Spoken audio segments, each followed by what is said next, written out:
सम्मानित शिक्षक साथियों नमस्कार। एक बार फिर से आपके अपने YouTube channel HRSB education and motivation पर स्वागत है। जैसा कि साथियों पिछले वीडियो में आपको तीनों मॉड्यूल की संक्षिप्त जानकारी दी गई थी। इस वीडियो में आपको ध्यान आकर्षण मॉड्यूल के मुख्य बिंदुओं पर चर्चा की जाएगी।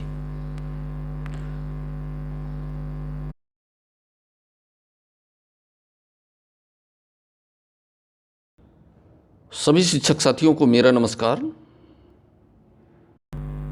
साथियों यदि आपने अभी तक इस चैनल को सब्सक्राइब नहीं किया है तो प्लीज़ इस चैनल को सब्सक्राइब कर लीजिए ताकि आपको निष्ठा प्रशिक्षण और मिशन प्रेरणा से जुड़ी हुई अपडेट्स, प्रेरणा लक्ष्य, प्रेरणा सूची, प्रेरणा तालिका की अपडेट्स इस YouTube चैनल के माध्यम से मिलती रहें। भाग 1 ध्यान आकर्षण अधिगम आधारित शिक्षण आवश्यकता उद्देश्य बच्चों में अपेक्षित संप्राप्ति न होने के कारण। पिछले वीडियो में आपको भाग 1 के बारे में विस्तृत जानकारी दे दी गई है और यदि आपने नहीं देखा है तो हमारे डिस्क्रिप्शन बॉक्स में जा कर के भाग 1 की संपूर्ण जानकारी क्लिक करके वीडियो को आप देख सकते हैं। तो अगले भाग चलते हैं। जैसे कुठारी आयोग के अनुसार भारत के भाग का निर्माण हमारी कक्षाओं में ही होता है। ध्यान आकर्षण अधिगम आधारित शिक्षण आवश्यकता उद्देश्य अपेक्षित संप्राप्ति न होने के कारण ध्यान आकर्षण मॉड्यूल कक्षा 3 से 8 तक के लिए बनाया गया है। और जैसा कि बच्चों में अपेक्षित संप्राप्ति न होने के प्रमुख कारण माता पिता की शैक्षिक स्थिति, अध्यापकों का कठोर व्यवहार, ज्ञानेंद्रियों में आंशिक विकार, कलहपूर्ण पारिवारिक वातावरण। अब भाग 2 लर्निंग आउटकम एवं आकलन के बारे में बात करेंगे। लर्निंग आउटकम सीखने के प्रतिफल, आकलन असेसमेंट। लर्निंग आउटकम अवधारणा अधिगम स्तर में अंतर, लर्निंग गैप्स, सीखने के स्तर का आकलन, बच्चों का चिन्हांकन, आधारभूत शिविर, ध्यान आकर्षण शिविर। ध्यान आकर्षण शिविर मतलब रिमेडियल टीचिंग के बारे में बात हो रही है। लर्निंग आउटकम अवधारणा, लर्निंग आउटकम्स अपेक्षित दक्षताएं, सीखने के प्रतिफल। सीखने के प्रतिफल जो भी कक्षा के अनुसार बच्चों को अपेक्षित दक्षताएं दी गई हैं, जैसे कक्षा 1, 2, 3 में 14 दक्षताएं भाषा और गणित की दी गई हैं, इसी प्रकार से उसके जो वास्तविक अपेक्षित दक्षताएं हैं उनको हासिल करना अनिवार्य है, तभी हम प्रेरणा लक्ष्य को प्राप्त कर पाएंगे। लर्निंग गैप्स किसे कहते हैं? वास्तविक सीखने के अधिगम स्तर को वास्तविक दक्षताओं और अपेक्षित दक्षताओं के अंतर को लर्निंग गैप्स कहते हैं। वास्तविक आकलन द्वारा चिन्हांकन कैसे करना है? आधारभूत आकलन प्रपत्र बनेंगे जो हर विषय के यहाँ पर प्रपत्र बनाए जाएंगे, जिनमें से कक्षा 3 से 5 के लिए 15 प्रश्न दिए जाएंगे, जिनमें से 10 ऑब्जेक्टिव रहेंगे और बहुविकल्पीय प्रश्न रहेंगे और 5 प्रश्न आपके सब्जेक्टिव दिए जाएंगे। इसी प्रकार से जूनियर क्लासेस के लिए कक्षा 6 से 8 के लिए 25 प्रश्न, 20 प्रश्न आपके ऑब्जेक्टिव और 5 प्रश्न सब्जेक्टिव, 25 क्वेश्चन जूनियर स्तर के होंगे। इसी प्रकार से इन जो पेपरों का स्तर होगा वो 20% ज्ञानात्मक, 10% तर्कात्मक और 50% बोधात्मक और 20% अनुप्रयोगात्मक। यह आपके प्रश्नों का मापदंड होगा। पूर्णांक प्राथमिक स्तर के लिए 45 अंक का पेपर निर्धारित होगा और उच्च प्राथमिक स्तर के लिए 75 अंक का होगा। अब देखिए किस प्रकार से हम उनके अंकन करेंगे, किस तरह से असेसमेंट करेंगे। तो असेसमेंट 0 से लेकर के 0, 1, 2, 3 अंक दे करके हम यहाँ पर असेसमेंट करेंगे। और जैसे वर्णों को कितने बच्चे पहचान लेते हैं, तो जैसे राजेश को 3 अंक दिया गया। वर्ण को पहचान लेने पर बिना मात्रा वाले शब्दों को पढ़ रहा है। राजेश बिना मात्रा वाले शब्दों को पढ़ रहा है तो इसको 3 अंक दिया गया।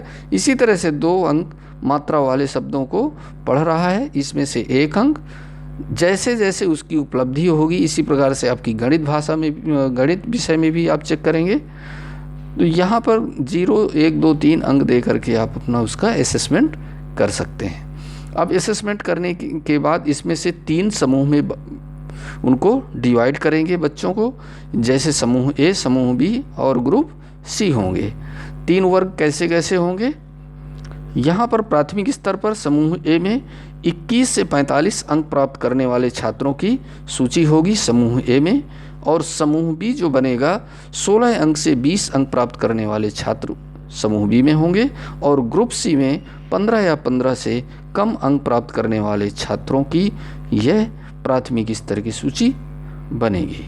इसी प्रकार से उच्च प्राथमिक स्तर के लिए कक्षा 6 से 8 के लिए समूह ए में 35 से 75% अंक प्राप्त करने वाले छात्र होंगे, समूह बी में 26 से 34 अंक प्राप्त करने वाले छात्र सम्मिलित किए जाएंगे, और समूह सी में 25 या 25 से कम अंक प्राप्त करने वाले छात्र इस सूची में प्रदर्शित किए जाएंगे। यह आकलन का मापदंड था।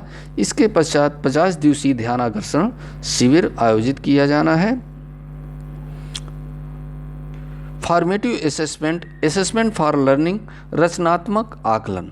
3 प्रकार से असेसमेंट यहाँ पर दिया गया है। कक्षा शिक्षण एवं रणनीतियाँ एवं तकनीक, जो 18 प्रकार की आपकी शिक्षण तकनीकियाँ हैं, उनके परिप्रेक्ष्य में शिक्षण कार्य के पूर्व की तैयारी, शिक्षण अधिगम प्रक्रिया, क्या करें क्या न करें, क्या शिक्षण की प्रभावी तकनीकियां हैं, शिक्षण तकनीकों पर आधारित शिक्षण योजनाएं हैं। यह भाग 3 के मुख्य बिंदु हैं। इस प्रकार से समूह ए, समूह बी, समूह सी को हम डिवाइड कर देते हैं और आपस में वो ग्रुप डिस्कशन भी कर सकते हैं।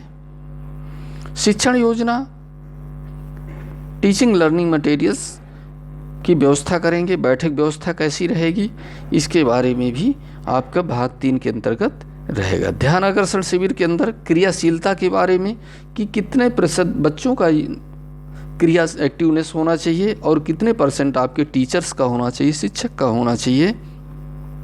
शिक्षक के लिए 5 से 10% विद्यालय में कक्षा में उसकी क्या होना चाहिए, एक्टिविटी होनी चाहिए, और 75 से 80% छात्रों को एक्टिव होना चाहिए।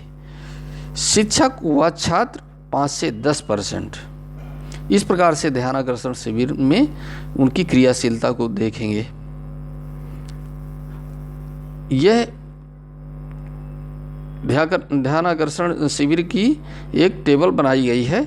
इस टेबल में संसाधनों से पूर्ण कक्षा कक्ष का वातावरण होना चाहिए, कक्षा प्रबंधन बैठक व्यवस्था ठीक होनी चाहिए, रोचक प्रस्तावना, शिक्षण अधिगम सामग्री का उपयोग, शैक्षिक गतिविधियाँ, नवाचारों, रोचक खेलों, रोल प्ले, कहानी आदि का उपयोग, प्रश्न पूछना, सीखने के लिए बातचीत, बच्चों के लिए कार्यपत्रक, सभी को शामिल करना, समूह कार्य, जोड़ी में कार्य, परिवेशी संसाधनों का उपयोग, अभ्यास के अवसर देना, अर्जित ज्ञान की पुनरावृत्ति, सकारात्मक पुष्टि देना, शैक्षिक भ्रमण, सरल से कठिन की ओर, प्रोजेक्ट कार्य। इस प्रकार से हम अलग अलग ग्रुप में बैठाल करके भी प्रोजेक्ट कार्य करवा सकते हैं। आरंभिक परीक्षण प्रपत्र जो असेसमेंट के बनेंगे, अधिगम परिणाम आधारित प्रगति विवरण, ध्यानाकर्षण तकनीक तालिका, अक्सर पूछे जाने वाले प्रश्न, ध्यानाकर्षण शिविर हेतु समय सारणी। तो ये भाग 4 के मुख्य बिंदु होंगे। मुख्य बिंदु, बच्चे कक्षा में उपलब्ध चित्र, फ्लैश कार्ड, पोस्टर चार्ट को देखकर बातचीत करते हैं। बच्चे परिवेशी ध्वनियों जैसे जंतुओं या पक्षियों की बोलियां, वाहन, घंटी आदि को पहचानते हैं एवं उनमें अंतर कर लेते हैं। बच्चे परिवेशी भाषा के सामान्य शब्दों को पहचानते व समझते हैं। बच्चे प्रथम व अंतिम ध्वनि वाले शब्दों को पहचानते हैं, जैसे मग, घर, चल, जग, धर्म, हल, चल आदि। इस प्रकार से समान ध्वनि वाले शब्दों को उनमें देखते हैं कि विभेद कर लेते हैं, पहचान कि नहीं। बच्चे वर्णों एवं आमात्रिक शब्दों को सही बनावट में लिखते हैं। यह कक्षा 1 के बच्चों के लिए था। कक्षा 2 के लिए बच्चे 2 या 3 अक्षरों के मात्रिक शब्द पढ़ते हैं, जैसे केला, पानी, आम, किताब, गिलास, चटाई, जहाज आदि। बच्चे 2 या 3 अक्षरों के मात्रिक शब्द लिख लेते हैं। बच्चे समान लय व तुक वाले शब्दों को सुनकर अन्य शब्द बनाने सीख जाते हैं, जैसे रेल, खेल, चटाई, खटाई, कुआं, धुआं आदि। बच्चे समान शब्दों के विलोम व समानार्थी शब्द बना लेते हैं। दिन, रात, छोटा, बड़ा, आदमी, औरत समानार्थी पर्यायवाची है, जैसे पानी, जल, नीर, सूरज, रवि, भानु।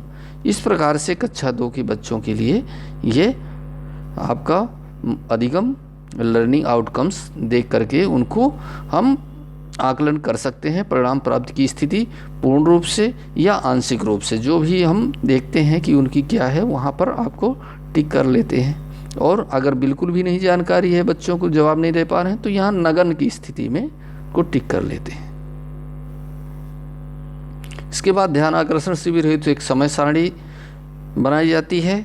समूह ए, समूह बी, समूह 3 के लिए कक्षा 1 से 3 के बच्चों को समूह 1 में, समूह 2 में कक्षा 4 से 5 के बच्चों को रहेगा।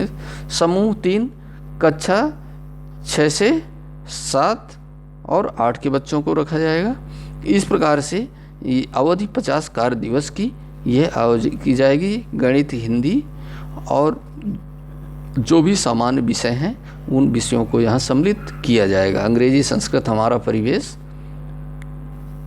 और ध्यान आकर्षण शिविर साप्ताहिक शिक्षण तकनीकियों की प्रयोग की कार्य योजना भी है। प्रथम सप्ताह है 1 से 7 दिन तक के लिए, द्वितीय सप्ताह है 8 से 15 दिन, तृतीय सप्ताह, चतुर्थ सप्ताह। इस तरह से 7 सप्ताह की यहाँ पे कार्य योजना सम्मिलित की गई। प्रथम सप्ताह में संसाधनों से पूर्ण कक्ष का वातावरण, बैठक व्यवस्था, कक्षा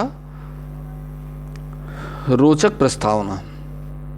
इस प्रकार से यह पूरी तकनीकियों के प्रयोग की कार्य योजना लर्निंग आउटकम्स आवश्यकता अनुसार शिक्षक स्वयं कंप्लीट करेंगे। तो यह साथियों